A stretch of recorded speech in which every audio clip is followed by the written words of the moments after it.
I love you too. DSP, she loves you. I love you two.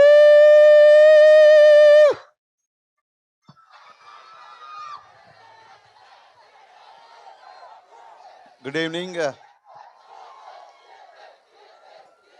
ఇంకా ఇంకా గట్టిగా love you guys, love you love you love you so much. వచ్చిన దగ్గర నుంచి ఆపకుండా love you చెప్తున్నారు, పేరు అరుస్తున్నారు. I'm so grateful to you. Love you love you. Yes, now over to our captain Harish garu. Thank you. ఉదయాన్నే లేచి సూర్యుడికి దండం పెట్టి ఒక రోజు ప్రారంభించడం మనందరికీ అనాదిగా వస్తున్న ఆచారం. ఆ సూర్యుడికి, ఆదిత్యుడికి, ఆ భాస్కరుడికి దండం పెట్టి డే మొదలు పెడతాం. ఈ సినిమా ప్రమోషన్స్ అంతే ఎనర్జీతో, అంతే పవిత్రంగా, అంతే ఇష్టంగా ఆదిత్య అంబియన్స్ నుంచి మొదలెట్టడం very very very very very happy. Aditya vibe, Aditya ambience అదిరిపోయింది. Thank you guys. మీ కాలేజ్ అయిపోయిన తర్వాత కాసేపే ఉంటారు అంటే మేము చాలా ఎర్లీగా స్టార్ట్ చేసి వచ్చాం. యాక్చువల్లీ థ్యాంక్ యూ సర్జీ. 6:30కి ముహూర్తం అనుకున్నాం. మా ముహూర్తం పెట్టిన అఖిల్ ఇక్కడే ఉన్నాడు.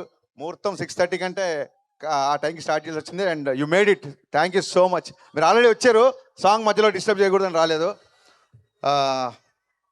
సాంగ్ చూస్తున్నారు కదా, ఇక్కడ 2 కట్అవుట్లు ఉన్నాయి. ఒకటి పవర్ స్టార్ది, ఒకటి రాక్ స్టార్ది.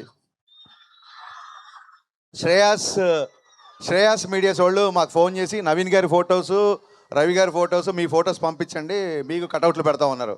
అంటే నేను క్లియర్గా చెప్పా, అక్కడ ఓన్లీ పవర్ స్టార్ కట్అవుట్ ఉండాలి, రాక్ స్టార్ కట్అవుట్ ఉండాలి అని చెప్పాను. అంటే దేవిశ్రీ ప్రసాద్ గారికి ఎప్పుడో కానీ, దేవిశ్రీ ప్రసాద్ గారికి మా గౌరవం, మా ప్రేమ చూపించుకునే అవకాశం ఎప్పుడో కానీ రాదు. ఇది ఏదో మేము త్యాగం చేసామనో లేకపోతే మా కట్అవుట్ వద్దనుకున్నామని కాదు.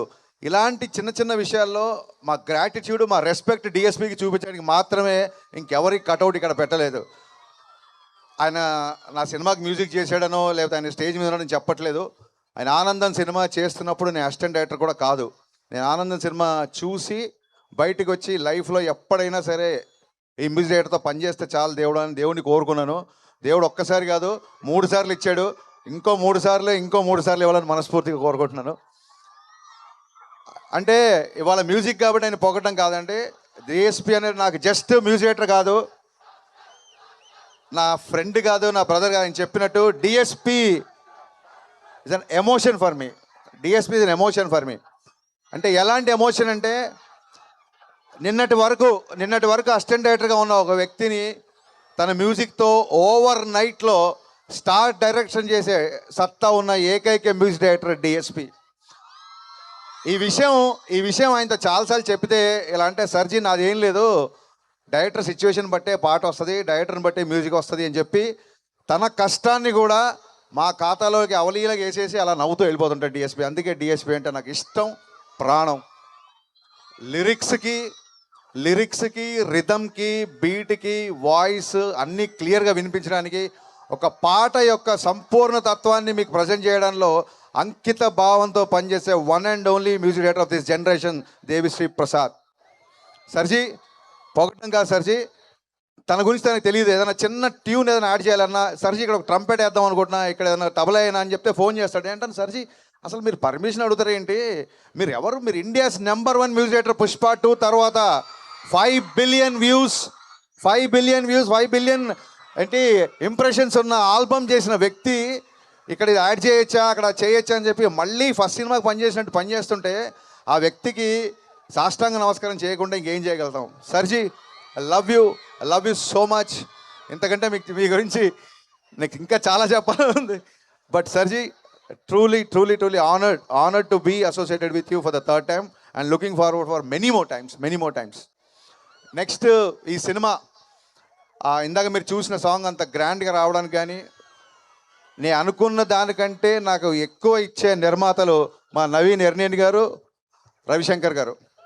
నిజంగా చెప్తానండి, వాళ్ళిద్దరు లేకపోతే ఈ సినిమా లేదు, నేను లేను. పాండమిక్లో నేను ఆ టాపిక్ మళ్ళీ వస్తాను. వీళ్ళిద్దరి సపోర్ట్ ఎంతగా ఉంటుందంటే, ఏదైనా చేద్దాము అంటే ఎంత అవుద్దండి అని అంటారు తప్ప అంతెందుకు అవుద్దండి అని ఏ రోజు అనలేదు. ఒక ఫ్యామిలీలో అమ్మ గారాబం చేస్తే నాన్న స్ట్రిక్ట్గా ఉంటాడు, నాన్న గారాబం చేస్తే అమ్మ స్ట్రిక్ట్గా ఉంటుంది. అప్పుడే ఆ ఫ్యామిలీ, ఆ కుటుంబం బ్యాలెన్స్గా ఉంటుంది. అలాగా నవీన్ గారు డైరెక్టర్స్ అందరినీ ప్యాంపర్ చేస్తుంటారు, మా రవి గారు ఫాదర్ లాగా చాలా స్ట్రిక్ట్గా ఉంటారు. బట్ అలాగని చెప్పి ఎవరిని వదలరు, మాతో ట్రావెల్ అవుతుంటారు. ఇవాళ ఈ ప్రోగ్రామ్ మొత్తం బ్యాక్ ఎండ్లో ఉండి అంతా ఆయన అబ్జర్వేషన్లో జరుగుతుంది. రవి గారు ఇక్కడ ఉంటే ఇంకా బాగుండేది. వాళ్ళిద్దరూ అంత బ్యాలెన్స్డ్గా ఉన్నారు కాబట్టే రంగస్థలాలు కొట్టినా, పుష్పాలు కొట్టినా ఏ రోజు ఒక మాట ఎక్కువ మాట్లాడలేదు. అలాగే 1-2 సినిమాలు డిసప్పాయింట్ చేసి ఫ్లాపులు వచ్చినా ఏ రోజు ధైర్యాన్ని కోల్పోలేదు. అంత ప్రజెన్స్ ఆఫ్ మైండ్, అంత స్థితప్రజ్ఞత ఉంది కాబట్టే మైత్రి సంస్థ ఇవాళ ఇండియాలోనే నెంబర్ 1 ప్రొడక్షన్ హౌస్గా నిలబడింది.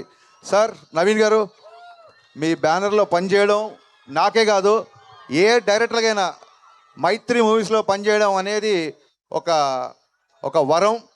ఇలాంటి ప్రొడ్యూసర్లు దొరకడం అనేది నిజంగా అదృష్టం. ఇది మనస్ఫూర్తిగా పూజలు సుకృతం అని చెప్తున్నాను. ఇంత సపోర్ట్ చేసే ప్రొడ్యూసర్లను ఎప్పుడు చూడలేదు. ఎందుకు ఇంత చెప్పాల్సి వస్తుందంటే, ఒక విషయం చెప్పాలి మీకు. ఇది కన్ఫెషన్ అనుకోండి లేదా క్లారిటీ అనుకోండి. బయట చాలా ఈ సినిమా మీద చాలా రకాల ఆర్టికల్స్, చాలా రకాల వెబ్సైట్ల మీద, చాలా వెబ్సైట్లలో లేదా మీడియాలో, ఎలక్ట్రిక్ ఛానల్ అన్నిట్లలో కొన్ని రూమర్లు అయితే వచ్చు, కొన్ని వాళ్ళు వాస్తవాలు అనుకుని రాసిండి అయితే చాలా జరిగినాయి. అందరు రాసిందంటే సినిమా పవన్ కళ్యాణ్ గారి వల్ల లేట్ అయింది అని చెప్పి చాలామంది రాశారు. ఇవాళ నేను ఇక్కడ ఈ ఆదిత్య కాలేజ్ వేదిక చెప్పగలుగుతున్నానండి. మళ్ళీ ఒకసారి అందరికీ క్లారిఫై చేస్తున్నా, ఈ సినిమా పవన్ కళ్యాణ్ గారి వలన ఏ మాత్రం ఆలస్యం అవ్వలేదు, అస్సలు అవ్వలేదు. ఫస్ట్ ఒక కథ అనుకున్నాం. ఫస్ట్ అంటే సినిమా ప్రమోషన్ స్టార్ట్ చేసిన తర్వాత నాకు ఉస్తాద్ భగత్ సింగ్ గురించి కంప్లీట్గా మాట్లాడడానికి దొరికిన అవకాశం వేదిక ఇదే కాబట్టి చెప్తున్నాను. వేరే సినిమా ఫంక్షన్కి వెళ్ళినప్పుడు ఉస్తాద్ అప్డేట్ అనుస్తారు, అప్పుడు మన సినిమా గురించి చెప్పడం కరెక్ట్ కాదని ఎప్పుడు చెప్పలేదు. ఫస్ట్ ఒక కాలేజ్ బ్యాక్డ్రాప్లో లవ్ స్టోరీ, ఎందుకంటే గబ్బర్ సింగ్లో బాగా మాసిగా చూపించారు, నాకు ఆయన ఒక జల్సా ఖుషీ లాగా చూపించాలని చెప్పి ఒక కాలేజ్ బ్యాక్డ్రాప్ లవ్ స్టోరీ అనుకున్నాం. సినిమా అనౌన్స్ కాడి నుంచి ఎక్కడికి వెళ్ళినా సరే, అన్న ఇంకో గబ్బర్ సింగ్ ఎప్పుడు అని చెప్పి సోషల్ మీడియాలో అవ్వచ్చు, బయట అవ్వచ్చు, సినిమా లవర్స్ అవ్వచ్చు, ఫ్యాన్స్ అవ్వచ్చు, అరే వీళ్ళు ఇంకా ఎక్కువ అదే మాస్, అదే ఒక ఫుల్ టు ఎంటర్టైన్ ఎక్స్పెక్ట్ చేస్తున్నారు. ఎక్కడో మేము అనుకున్న కదా కొంచెం క్లాస్ అవుతుంది అని చెప్పి ఆ తర్వాత ఐడియా డ్రాప్ చేద్దాము, ఇంకో థాట్కి వెళ్దామా అన్న ఒక సందిగ్ధంలో ఉన్నప్పుడు ఆ పాండమిక్లో నేను చాలా మెంటల్ డిప్రెషన్కి వెళ్ళిపోయాను. నా మెంటల్ హెల్త్ కూడా చాలా దెబ్బతింది అప్పుడు. సో ఈ కట్ చేద్దామా, ఇంకో కట్ చేద్దామా అన్న సందిగ్ధంలో నా వల్ల కొంచెం టైం వేస్ట్ అయింది. ఆ తర్వాత ఒక రీమేక్ అనుకున్నాము, అది పెద్దగా ఎగ్జైట్ అవ్వలేదు ఎవరము. ఆ తర్వాత అది పక్కన పెట్టేశాము.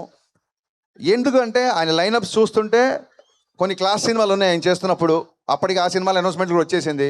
సో డెఫినెట్గా ఇలాంటి పాటలు ఉండే సినిమాలు అయితే లైనప్లో నాకు ఎక్కడ కనబడలేదు. సో డెఫినెట్గా మళ్ళీ ఫ్యాన్స్ అందరూ మళ్ళీ చూసే సినిమా చేయాలి, కొంచెం లేట్ అయినా పర్లేదని చెప్పి మళ్ళీ మా టీం అందరం వర్క్ చేసి కళ్యాణ్ గారికి మళ్ళీ అనుకుని చెప్పిన తర్వాత అందరూ ఎగ్జైట్ అయిన కంటెంట్తో షూటింగ్ వెళ్ళేసరికి ప్రకృతి సహకరించి, మరి గ్రహాలు తోడున్నా ఏంటో తెలియదు, ఇట్స్ నేచర్ తీసుకున్న టైం, అది సహజ సిద్ధంగా ఆ ప్రక్రియ ఇలా జరిగిపోయింది. ఇన్ఫ్యాక్ట్ పవన్ కళ్యాణ్ గారి వల్ల షూటింగ్ చాలా ఫాస్ట్గా అయిపోయింది. ఆయన మమ్మల్ని ఊపిరి ఆడనివ్వకుండా షూటింగ్ చేశారు. అందుకే అంత ఫాస్ట్గా షూటింగ్ అయిపోయిందని చెప్పి వీడియో రిలీజ్ చేసాం. అంటే పొద్దున్నే క్యాబినెట్ మీటింగ్కి వెళ్ళేవాళ్ళు, సరే సార్ విజయవాడకి వెళ్ళిపోయారు కదా, ఇంకే వాళ్ళ షూటింగ్ ఉండదంటే రేపు వెళ్ళి వేరే ప్లాన్ చేద్దామంటే సడన్గా సార్ బయలుదేరారు, నైట్ షూట్ చేస్తారని చెప్పి సార్ వాళ్ళ టీం ఫోన్ చేసేవాళ్ళు. ఇమ్మీడియట్గా మేము నైట్ షూటింగ్ ప్లాన్ చేసేవాళ్ళం. అంటే పొద్దునంతా క్యాబినెట్ మీటింగ్ అటెండ్ అయ్యి ఆయన నైట్ ఫ్లైట్కి హైదరాబాద్ వచ్చి మళ్ళీ మార్నింగ్ 3-4 వరకు పనిచేసి జస్ట్ ఇంటికి వెళ్ళి షవర్ చేసి మళ్ళీ ఆయన మంగళగిరి వెళ్ళిపోయిన రోజులు ఉన్నాయి. కొన్నిసార్లు 18 గంటలు 20 గంటలు ఆయన పనిచేసిన సందర్భాలు ఉన్నాయి. ఈ సినిమాకి పవన్ కళ్యాణ్ గారు ప్రాణం పెట్టి పనిచేశారు. మనస్ఫూర్తిగా కళ్యాణ్ గారికి కృతజ్ఞతలు చెప్పుకుంటున్నాను. మరిన్ని విషయాలు డెఫినెట్గా ప్రీలీజ్ ఈవెంట్లో మాట్లాడుకుందాం. అండ్ మా ఫేవరెట్ లిరిసిస్ట్ భాస్కర్ పట్ల అన్నయ్య, ఇందాక దేవి గారు చెప్పినట్టు భాస్కర్ పట్ల గారితో పనిచేస్తుంటే గాల్లో తేలినట్టు ఉంటుంది, ఫుల్ బాటిల్ ఎత్తి దించకుండా తాగినట్టు ఉంటుంది, దమ్ము లాగినట్టు ఉంటుంది. అన్నయ్య మామూలుగా ఎక్కివ్వలేదు. నేను మొన్న ట్విట్టర్లో పెట్టా, ఇందాక ట్విట్టర్లో కూడా పెట్టా. అంటే ఆయన చెప్పినట్టు ఎవరు దిగాలుగా ఉన్నా లేచి గంతులేసి మరొక న్యూ ఫేజ్ ఆఫ్ లైఫ్లోకి ఎంటర్ అయ్యే ఒక మూమెంటం ఇచ్చే సాంగ్ ఇది. కమర్షియల్ సాంగ్ అయినప్పటికీ, డ్యాన్స్ ఉన్నప్పటికీ కళ్యాణ్ గారు ఎప్పుడు ఒకటే చెప్తుంటారు, ప్రయత్నంలో లోపం ఉండకూడదు, ఫలితం మన చేతిలో ఉండదు. ప్రయత్నంలో ఎప్పుడు లోపం ఉండకూడదు. ప్రయత్నంలో లోపం లేదు కాబట్టే ఆయన ఒకసారి అపజయాన్ని చూసినా సరే ఇవాళ మళ్ళీ డిప్యూటీ సీఎం స్థాయిలో ఉన్నారంటే దట్ ఈస్ నథింగ్ బట్ ప్రయత్నంలో లోపం లేకపోవడమే. అంటే ఇది రాజకీయాలు మాట్లాడే వేదిక కాదు, సందర్భం అంతకన్నా కాదు. కానీ మా హీరో ఒక అకుంఠిత దీక్షతో, ఒక అంకిత భావంతో ఫలితాన్ని ఆశించకుండా పనిచేస్తాడని చెప్పే ఉదాహరణలో భాగంగా ఏం చెప్పాల్సి వచ్చింది. సో దట్ ఈస్, నాకు తెలుసు మీరందరు ఇక్కడ చాలామంది పిఠాపురం గారి ఎమ్మెల్యే గారి తాలూకా కదా. నేను మాత్రం పవర్ స్టార్ పవన్ కళ్యాణ్ గారి తాలూకా. సో సీ యూ గాయ్స్, సమ్మర్లో కలుద్దాం. డేట్ ఫిక్స్ అవగానే మళ్ళీ చాలా గ్రాండ్గా అనౌన్స్ చేస్తాం. Thank you once again.